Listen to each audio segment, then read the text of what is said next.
Öhringen. Ja, herzlich willkommen, live aus Öhringen. Wir sind da, wo der Maultaschenautomat normal bisher gestanden ist.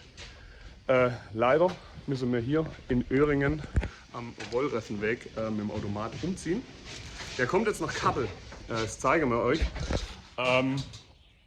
weil hier das alles abgerissen wird und irgendwas anderes hinkommt. Und deswegen müssen wir jetzt mit dem Automat weg und er kommt nach Kappel und das zeige ich euch nachher. So, und schon sind wir am neuen Standplatz. Kappel, Durchfahrtsstraße. Kennt ihr alle, ihr Öhringer und Kappeliner. Kappel Landstraße, Landesstraße heißt das, ne?